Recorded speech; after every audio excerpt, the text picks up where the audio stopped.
In recent years, an idea has been repeated like a mantra in self-help books, motivational speeches, and social media. The goal of life is to be happy. This seemingly harmless phrase is treated as an absolute truth, almost sacred.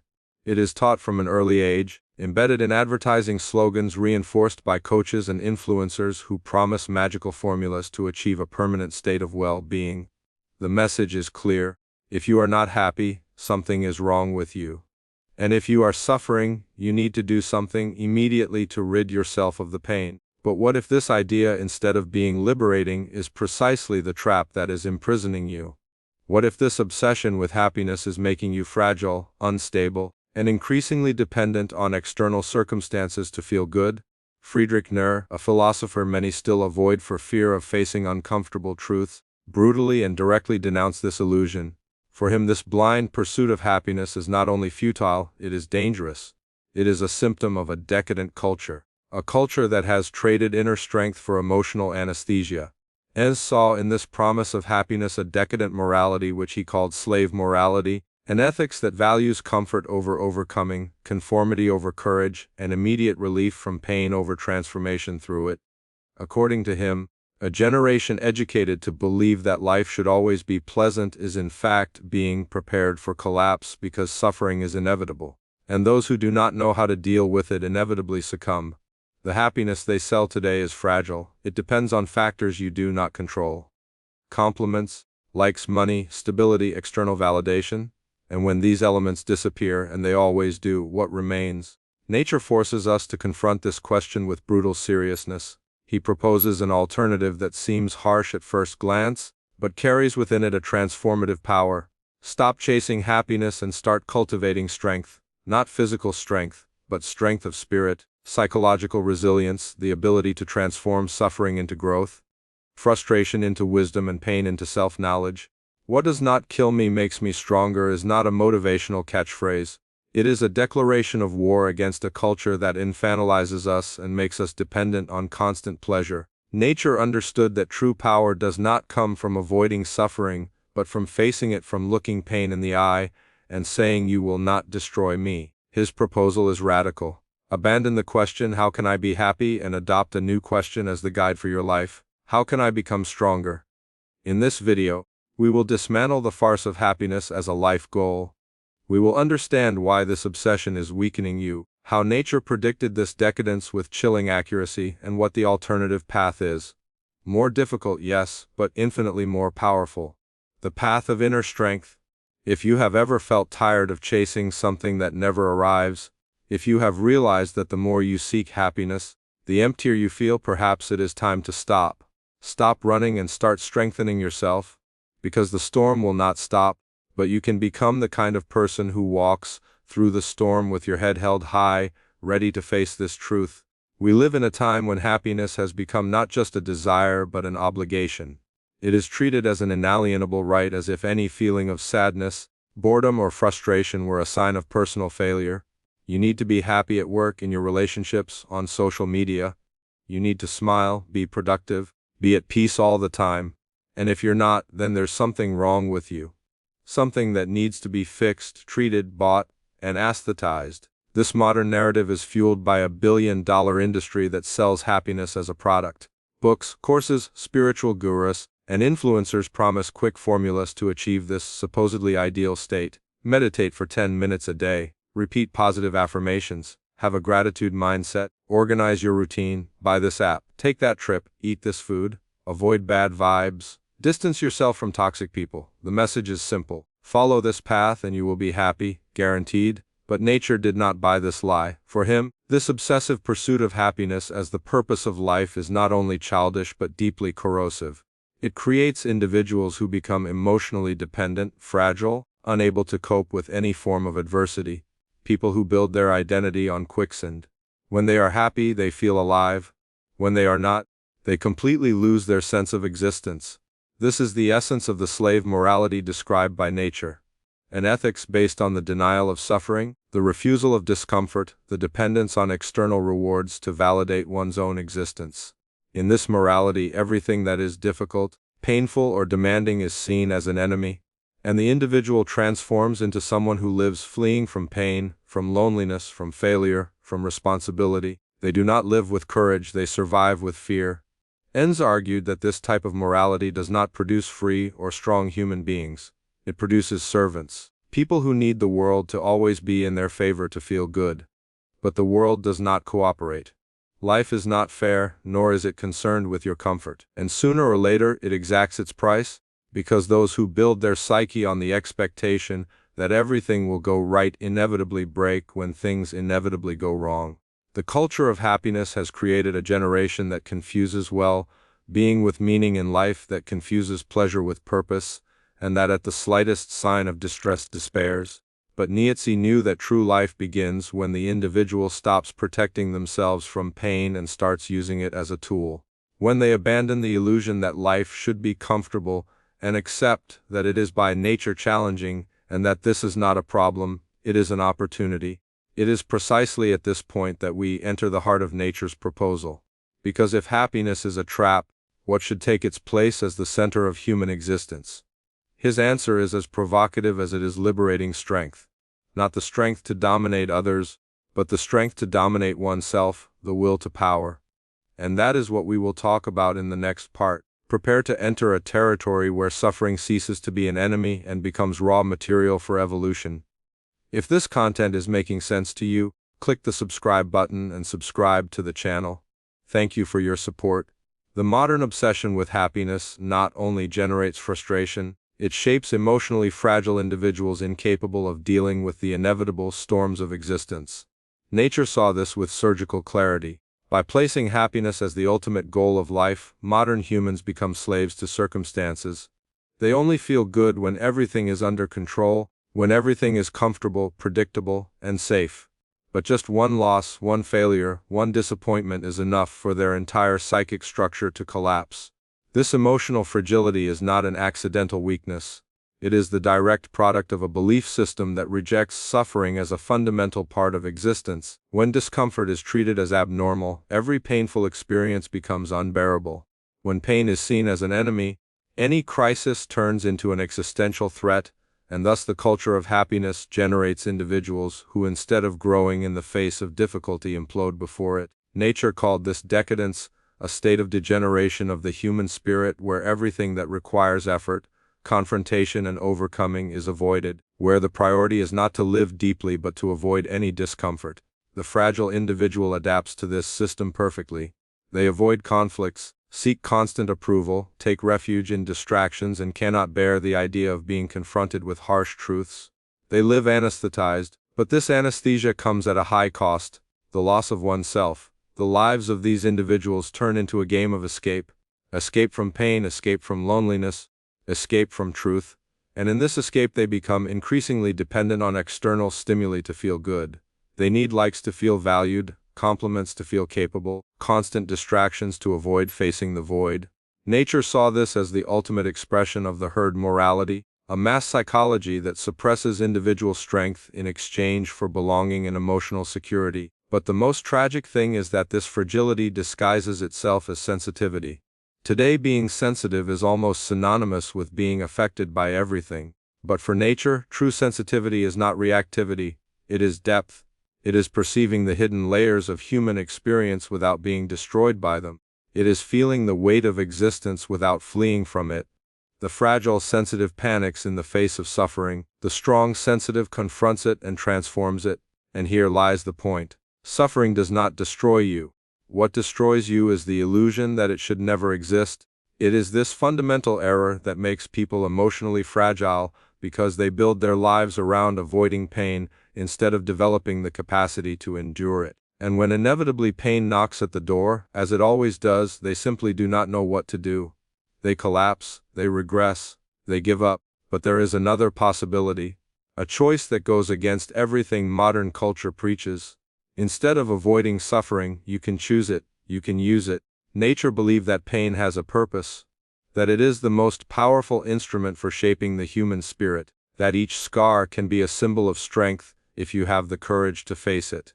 And that is exactly what we will explore in the next part. What nature called the will to power has nothing to do with dominating others, but everything to do with mastering oneself. Are you ready to understand how suffering can become your greatest source of strength? If happiness as a goal generates fragility, nature offers us a radical antidote, the will to power.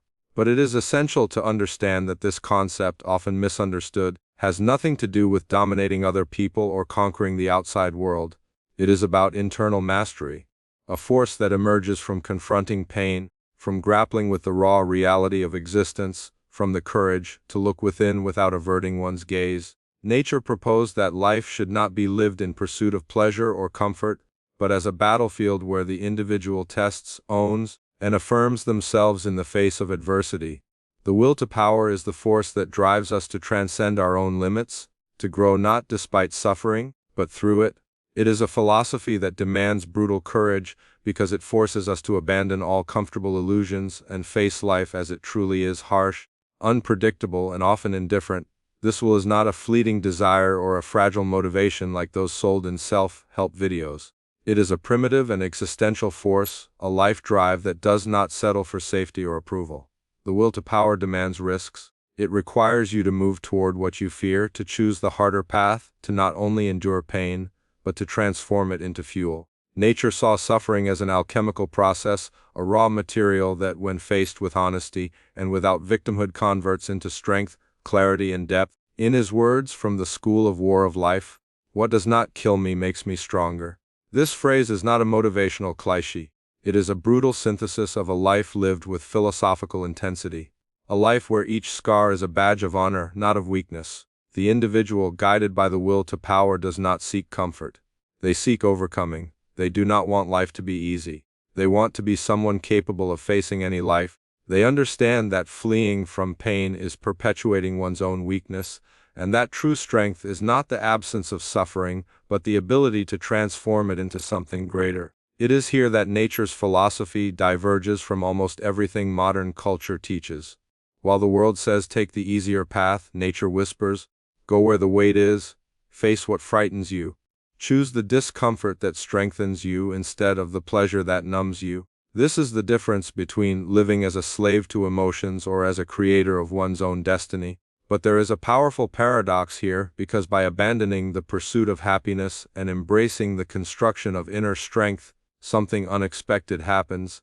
Those who stop chasing pleasure and begin to develop psychological power discover a form of satisfaction that goes beyond momentary euphoria, the profound sense of integrity, of autonomy, of being able to endure, fall and rise with one's own strength. And it is precisely about this that we will talk in the next part. What happens when you stop seeking happiness and paradoxically find something much more solid and lasting in the process?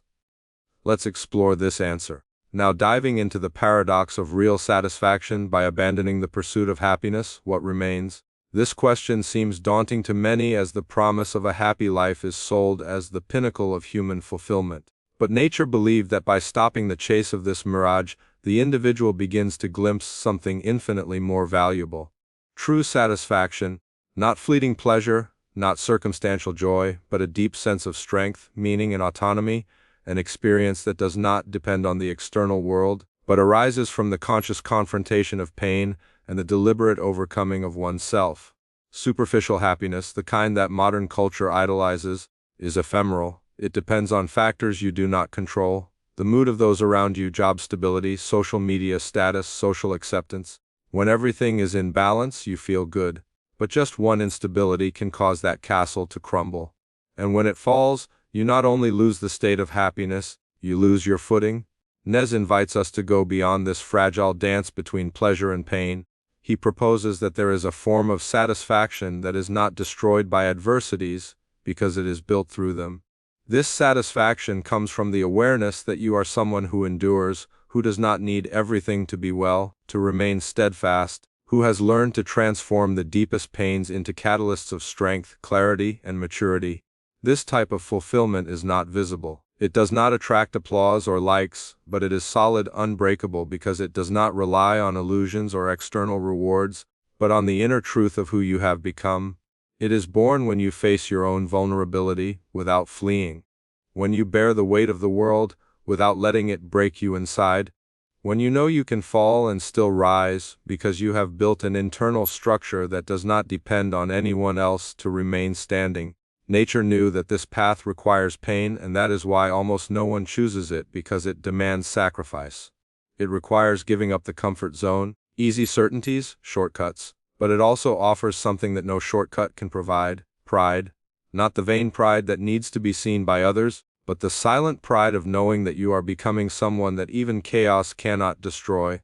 And at this point, the great irony reveals itself. It is precisely when you stop seeking happiness that you begin to experience something much closer to true fulfillment. Not because everything has become easier, but because you have become stronger. And this strength allows you to find beauty even amidst pain, purpose even in crisis, peace even in chaos. This is not happiness, it is depth. But to reach this level of existence, one question needs to be asked. And it is not what makes me happy, but what makes me stronger. This question changes everything. It forces you to look at life from another angle, to abandon the comfort of illusion, to challenge your own limits. And this is exactly what we will talk about in the next part.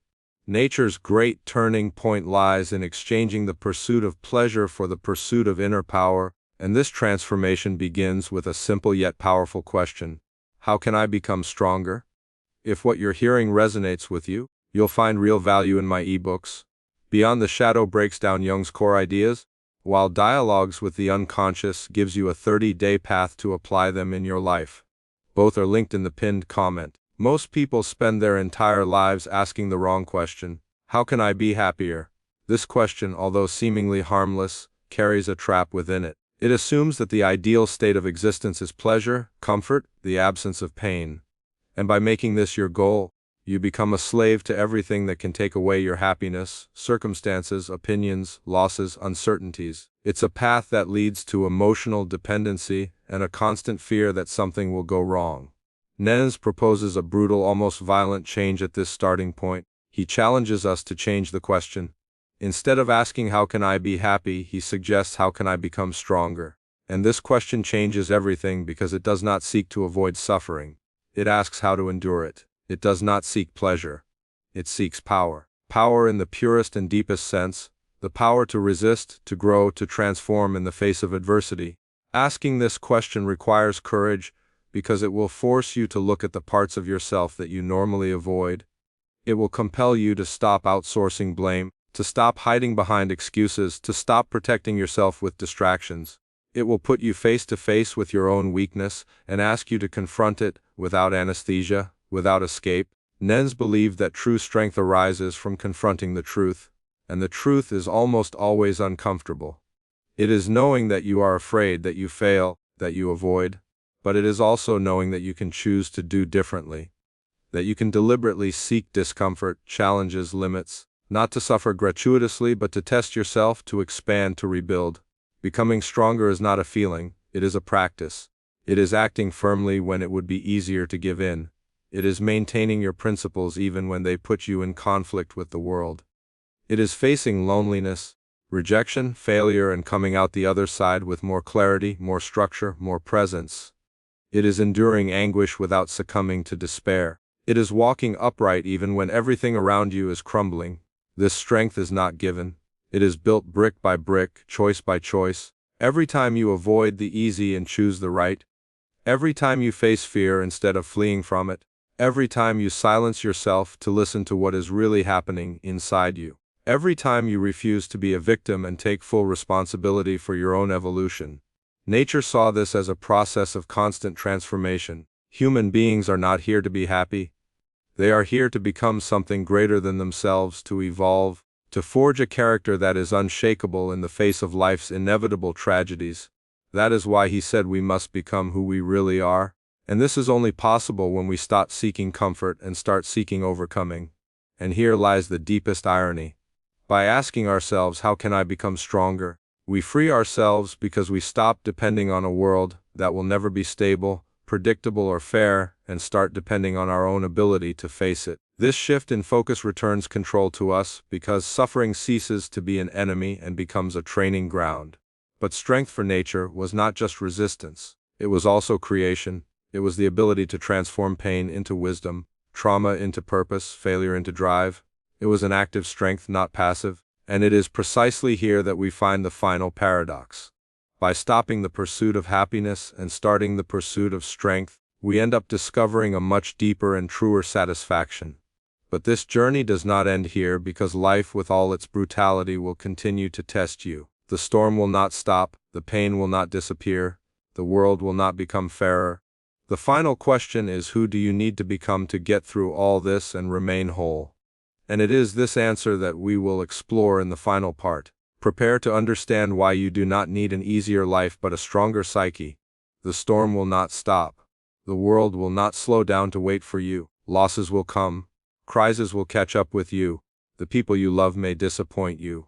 And the plans that seemed certain will crumble sooner or later. This is the brutal reality of existence. And there is no philosophy, belief, or escape that can prevent this. But nature taught us that freedom is not in changing the world. It is in becoming the kind of person who can navigate this world without being destroyed by it. You don't need an easier life. You need a stronger internal structure. You need to develop the courage to face pain without victimizing yourself, the resilience to rise even after losing everything, and the clarity to maintain your integrity even when chaos tries to corrupt you. This is the true strength that nature so exalted. The strength of those who choose truth over illusion, growth over comfort, responsibility over escape. While most live to avoid pain, the strong learn to shape it. They transform suffering into wisdom, failure into strategy, rejection into freedom. They are the ones who do not beg for a more generous fate, but build with their own hands a character capable of enduring any destiny. They are the ones who stand tall when everything collapses, not because they are cold or indifferent, but because they have deep roots. Nature saw this process as a work of inner sculpture, a constant sculpting of oneself where each blow of life serves to reveal the most solid form of your being, and the more you endure, the more you reveal yourself. The more you face, the more you know yourself. And the more you resist, the more power you gain, not over the world, but over yourself. And that is the only power that no one can take from you. So if you've made it this far, you may have already understood happiness was never the path. It is an occasional consequence, not a destination. What you really need is to become someone strong enough to traverse any path, because the storm will not stop. But you can become the kind of person who survives it, who walks through chaos with firmness, with clarity, with dignity, who looks at their own pain and says, "This will also forge me." And now I want to make you an invitation. Leave in the comments what is the pain you need to transform into strength. It doesn't have to be a long text, it can be a word, a phrase, a silent confession. But write it down, because the first step to strength is to stop fleeing, and sharing this with those who are here with you in this same quest is already an act of power. And if this video confronted you, awakened you, or even disturbed you, it's because it fulfilled its role. But the journey doesn't end here. The next video is also important. It will take you even deeper into this journey of confronting the truth and building an unshakable self. Keep watching. See you there.